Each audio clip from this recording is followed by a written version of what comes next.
गुरु ब्रह्मा गुरु विष्णु गुरुदेवो महेश्वर गुरु साक्षात् परब्रह्मा तस्मै श्री गुरुवे नमः। जय श्री कृष्ण। ओम नमः शिवाय। आप सबका स्वागत है अधिक मास के तीसरे दिन के तीसरे अध्याय में। तीसरे अध्याय का प्रारंभ कुछ इस प्रकार होता है कि सभी ऋषि मुनि सुत जी से कहते हैं कि हे सुत जी, नरसखा नारायण ने नारद जी को जो कथा सुनाई, आप वह कथा में विस्तार पूर्वक सुनाइए। सुत जी बोले कि हे ऋषियों, जैसे नारायण जी ने नारद जी को कथा सुनाई वही कथा मैं आपको सुनाता हूँ। नारायण ने कहा कि हे नारद जी सुनो, भगवान श्री कृष्ण ने राजा युधिष्ठिर को कहा, कुछ इस प्रकार कहा कि एक बार जब धर्म राजा युधिष्ठिर दुर्योधन आदि उनके भाइयों के द्वारा छल कपट से जुए में हराया गया उनको, और दुर्योधन के कहने पर दुशासन ने द्रौपदी के केस पकड़कर द्रौपदी को खींचकर लाया और द्रौपदी का अपमान किया। तब भगवान श्री कृष्ण ने उनकी रक्षा की और शर्त के अनुसार, प्रतिज्ञा के अनुसार पांडु पुत्रों को राज्य का त्याग करना पड़ा और काम्यक नामक वन में जाकर उनको वास करना पड़ा। वन में पांडवों ने अनेक प्रकार के कष्ट सहे। उन दुखी जनों को देखने के लिए एक बार भगवान श्री कृष्ण वन में गए।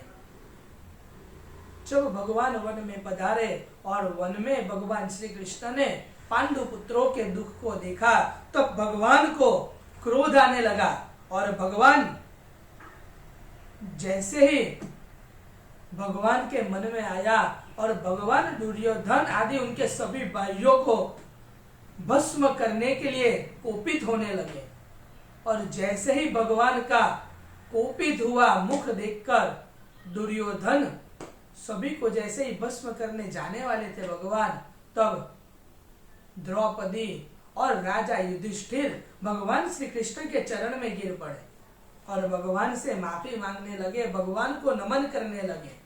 तभी अर्जुन भगवान श्री कृष्ण को कहते हैं कि हे नाथ, आप जगत की रक्षा करने वाले हो, क्या मैं इस जगत से बाहर हूं? आप मेरी भी रक्षा कीजिए।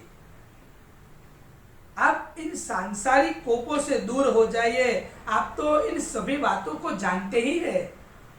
हे प्रभु, मैं आपके चरणों में प्रणाम करता हूं। यह बात सुनकर नारायण के चरणों में करबद्ध होकर अर्जुन गिर पड़े।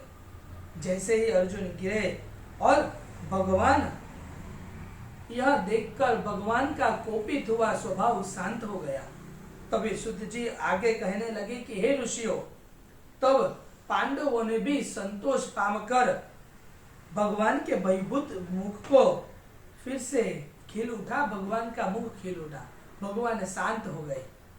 श्री नारायण बोले कि अर्जुन ने भगवान श्री कृष्ण से ठीक यही प्रश्न पूछा जो आप लोगों ने मुझसे पूछा है।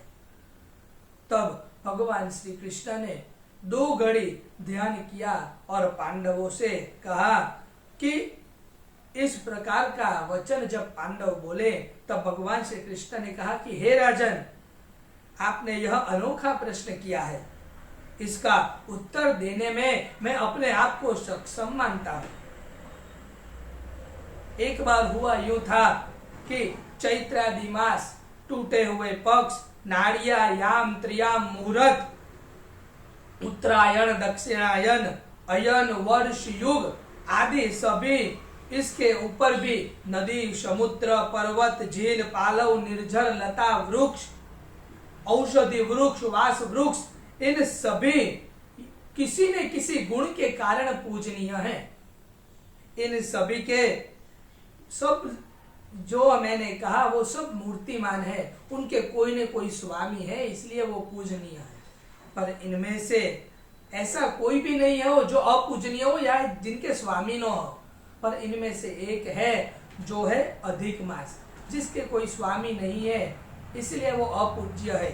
इसी के कारण लोग उसे मलमास कहते हैं, रवि संक्रांतिहीन, स्वामीहीन, निंदनीय आदि नामों से उसे पुकारते हैं और शुभ कार्य के लिए भी अधिक मास को वर्जित कहा गया है। इस अपमान के वचन सुनकर अधिक मास तेजहीन निरुद्योगी हो गया और दुखी होकर अत्यंत चिंतित होकर मरणासन की तरफ आगे बढ़ा और अंत में किसी प्रकार अपने मन को समझा कर अधिक मास मेरी शरण में यानी कि भगवान श्री कृष्ण की शरण में आ गए।